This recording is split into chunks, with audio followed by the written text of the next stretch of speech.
मैं शाहिद इकबाल, मैं प्रोत्साहित एनजीओ का अध्यक्ष। दोस्तों, आज जो हम बात करेंगे वो अपने बारे में, अपने मुसलमान भाइयों के बारे में।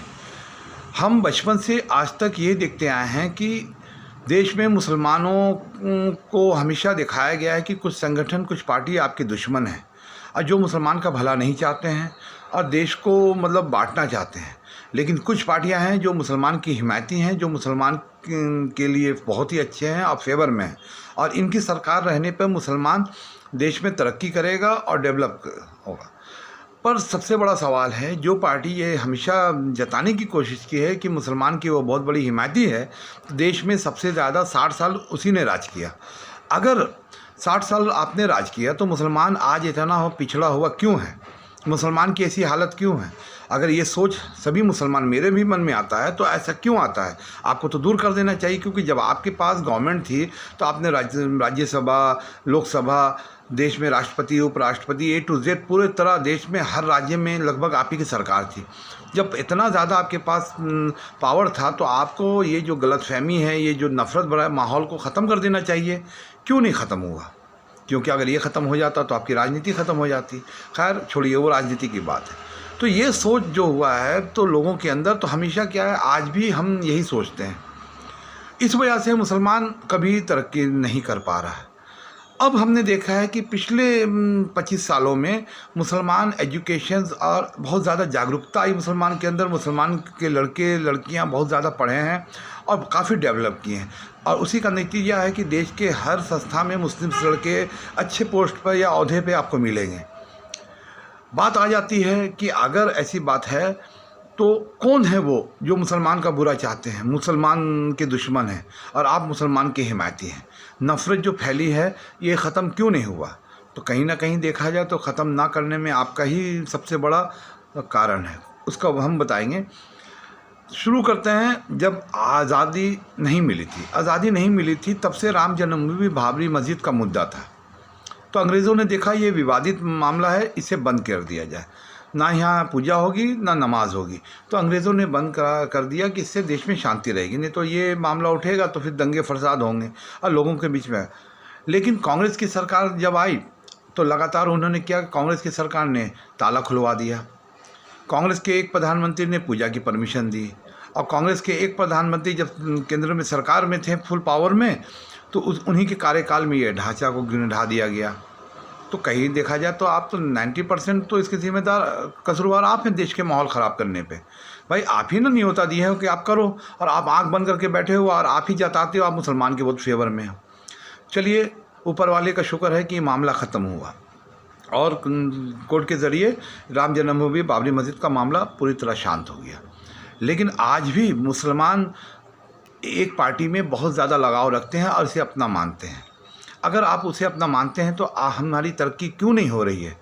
लेकिन इसका सबसे बड़ा वजह है कि इनके ये सोच की वजह से हम लोग आगे नहीं बढ़ पा रहे। हम लोग को बदलाव, हम लोग को दूसरी पार्टियों की तरफ देखना चाहिए।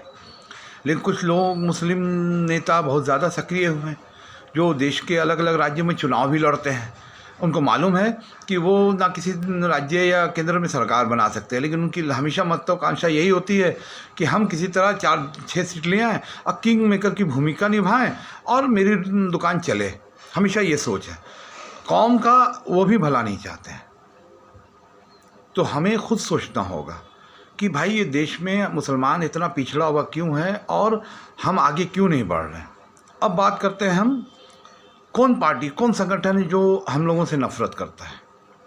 देश में भाजपा 12 साल, 6 साल अटल जी ने राज किया, 6 साल अभी नरेंद्र मोदी जी को हो गया। इन 6 सालों 12 सालों में आप बताओ कितने मुसलमानों के साथ नाइंसाफ़ी हुई, या कौन सी सरकार की योजना है जो मुसलमान को नहीं दिया जाता है? या सर, चाहे नरेंद्र मोदी जी की गवर्नमेंट हो चाहे अटल जी की गवर्नमेंट थी, तो उन्होंने कौन सा ऐसा बोला कि भाई ये योजना है सिर्फ हिंदुओं के लिए है, मुसलमानों को नहीं दिया जाएगा? हमारे सरकार रेलवे में नौकरी निकली है, सिर्फ हिंदुओं को दिया जाएगा, ऐसा आपने कभी सुना नहीं।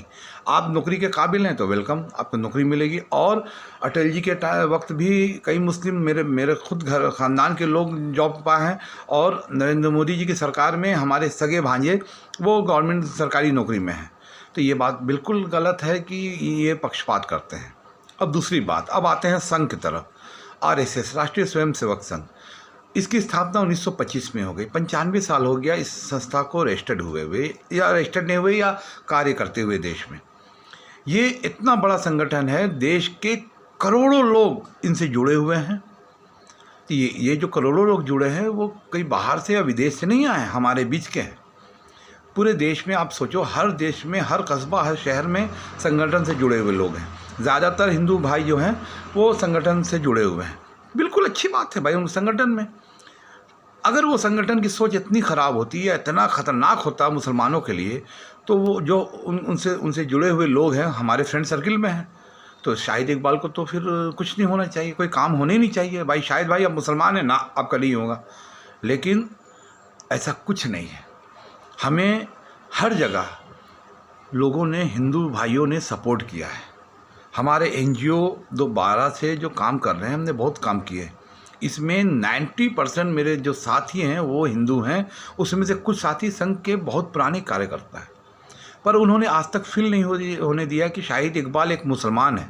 उन्होंने भाई से बढ़कर मांगा। हमारे NGO को जो भी आर्थिक सपोर्ट हो या किसी तरह का सपोर्ट हो, हिंदू भाई बढ़ चढ़ के मुझे साथ हैं। उन्होंने कभी नहीं सोचा कि शाहिद ये NGO शाहिद इकबाल इनके अध्यक्ष हैं, ये चला रहे ना, नहीं करना है। उन्होंने बढ़ चढ़ के, पेपर वर्क हो चाहे मैन पावर हो, फाइनेंशियली हो, हिंदू भाई ने सपोर्ट किया। अगर ये सोच इतनी बुरी होती, अगर ये RSS इतना बुरा होता, तो भाई देश में बताए, एक भी मुसलमान बताए कि RSS से जुड़े हुए लोगों ने उनके साथ पक्षपात किया हुआ या उन्हें नुकसान पहुंचाया। देश दो हिस्सों में हमेशा बटा है, अच्छा बुरा। हर संगठन, हर पार्टी, हर धर्म के में अच्छे और बुरे लोग होते हैं। तो कुछ लोगों की हरकत को लेके हम किसी भी एक संगठन या किसी राजनीतिक पार्टी या किसी के लिए हम उंगली नहीं, अच्छे बुरे हैं तो हिंदू में भी मिलेंगे, मुसलमान में भी मिलेंगे। लेकिन ये बताना कि कोई संगठन इतना बुरा है, जब उस संगठन से जुड़े हुए लोग हमें आज तक कभी नुकसान नहीं पहुंचाए बल्कि हमें सपोर्ट किए हैं, तो हम उनके बारे में बुरा क्यों कहें।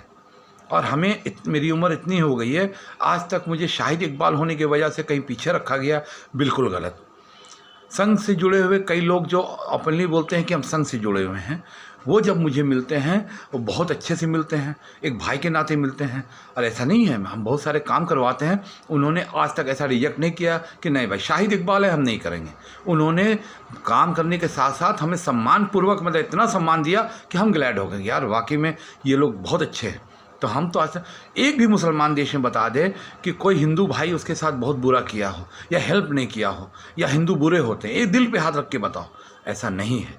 दोस्तों, हम लोग को सोचने की ज़रूरत है कि जो राजनीतिक पार्टियां अपनी रोटी सेकने के लिए जो ये दूरी बनाई हैं और हम हिंदू मुसलमान कर रहे हैं, तो ये गलत है।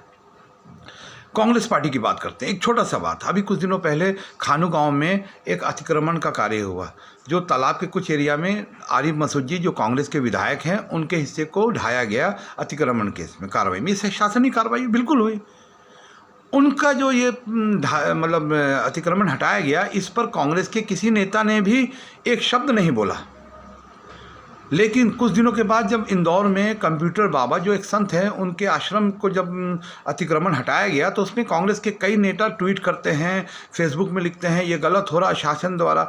अगर हम अब इसे नेगेटिव बोलें कि भाई एक मुसलमान का टूटा तो आप चुप हो गए, एक संत का टूटा तो आपको तकलीफ हो रही, तो आप देखा जाए तो आप भी पक्षपात कर रहे हो ना। अगर हम नेगेटिव सोचे तो ऐसा नहीं है भाई, वो है। लेकिन देखा जाए कहीं कहीं आपको भी भाई आरिफ मसूद जी आपके ही पार्टी के थे ना, तो आपने क्यों नहीं आवाज़ उठाई, क्यों चुप हैं? इस पर सोचना होगा हम लोगों को। फिरका परस्त लोग और ये जो फीलिंग्स रखने वाले हर पार्टी में हैं, हर जगह हैं, पर हमको सोचना है कि देश के लिए, हमारे लिए जो लोग अच्छे हैं हम उनका साथ दें। लेकिन हमारे बाप दादा इस पार्टी में थे तो हम भी होंगे, तो ये सोच गलत है, बदलो। हमें बस अपने देश के बारे में सोचना है, अपने बारे में सोचना है, अपने बच्चों के बारे में, कौन हमें एजुकेशन और हमें रोज़गार दे सके, उस पार्टी के बारे में सोचें। और किसी भी एक संगठन को बुरा मान के एकदम करना ये गलत है। भाई आप हिस्सा मत बनो, लेकिन कम से कम बुरा तो ना करो, उनके बारे में नेगेटिव मत सोचो। आप बस यही कहना चाहेंगे। जय हिंद।